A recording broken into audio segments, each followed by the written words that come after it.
King Piccolo very nearly won against the heroes, since in his first fight with Goku, he thought the young blue was dead. When he checked to feel his heartbeat, there wasn't one, so he took the Dragon Ball from Goku and left. Miraculously, Goku's heart somehow restarted, so he had Yajirobe taken to Korin's tower. In this timeline, however, Goku's heart doesn't miraculously restart, so he is dead. After King Piccolo takes the Dragon Ball and leaves, Yajirobe comes out to give Goku a decent burial, as it was the least he could do. Everyone already thought Goku was dead, so Roshi still tells Tien and Shotsu that the plan is to hide the Dragon Balls and steal King Piccolo's when he arrives. King Piccolo swallows the Dragon Balls, which forces the heroes to fight him, so Roshi knocks Tien unconscious. He then tells Shotsu to forget the plan and to stay hidden no matter what happens. Roshi then tries using the evil containment wave to seal King Piccolo in the rice cooker, but he misses, and then dies from using the technique. With Roshi now dead, King Piccolo retrieves the buried Dragon Balls and then summons Shenron. By this time, Tien was partially conscious, so he spoke to Shotsu telepathically and told him to wish for King Piccolo to be destroyed before he could make his wish. Shotsu agrees, but before he can finish stating his wish, King Piccolo blasts and kills him.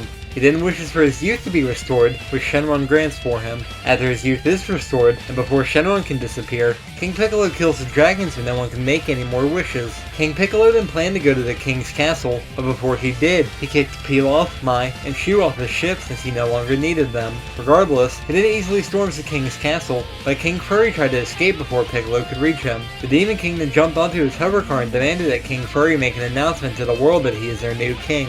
King Furry refused, so King Piccolo leveled part of Central City, which forced King Furry to agree to his demands. Meanwhile, after Tien was able to get back up, he practiced using the evil containment wave. While it takes him a while to be able to perfect it, he does eventually manage to do so. He then left to look for King Piccolo, but on the way there he called the heroes at Kame House and informed them of the location of Roshi and Shotsu's bodies. Regardless, they are interrupted by King Furry making his address on TV, but when he tries to improvise, King Piccolo takes over. He then announces his plans, which he starts with saying that he's abolishing every law enforcement agency, so people can do whatever they want. Anyone that tries to keep justice will be killed by his demons. That isn't all he plans to do though, as he makes his next announcement. Since the Earth is divided into 43 provinces, he had 43 cards prepared that were numbered 1 to 43. Every year, on May 9th, he will draw a card and destroy whichever province is that number. This day becomes known as King Piccolo Commemoration Day, but regardless, he challenges anyone that doesn't like this to come and try to stop him. He then draws the first card, which had the number 29 on it. Province 29 is West City,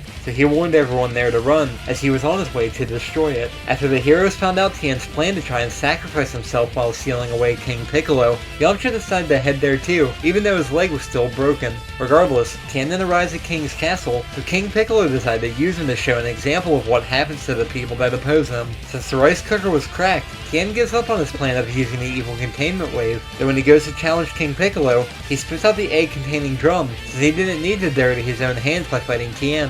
Their fight would go the same way as in the manga, up until King Piccolo orders Drum to tear out Tien's heart. Since Goku isn't alive to save Tien, Drum would then tear out his heart like he was ordered to, thus killing Tien. Meanwhile, Yamcha, Bulma, and Launch went to go help Tien, while Oolong and Puar went to search for Roshi and Shotsu's bodies. Anyway, with Tien now killed, he would make a broadcast of Tien's body to show what happens to anyone that disobeys him. King Piccolo then heads towards West City as he planned to. Once he arrives, he would destroy the city, thus killing everyone who didn't evacuate the city in time. Though before he left the ruins, Yamcha, Bulma, and Launch would arrive. Yamcha would be the hero's best chance at this point, but his leg is still broken, so he couldn't give this fight his all. King Piccolo would easily kill him, which would shock both Bulma and Launch, but he would then kill them as well, so they couldn't try to get in his way. Briefly off topic, Oolong and Puar would eventually gather the bodies of all the heroes and bury them at Kame House. Anyway, from there, King Piccolo would return to King's Castle, where he sets out ruling the world how he wants to. After he abolishes all the law enforcement agencies, the world will devolve into anarchy, as criminals would now be doing whatever they wanted without consequence.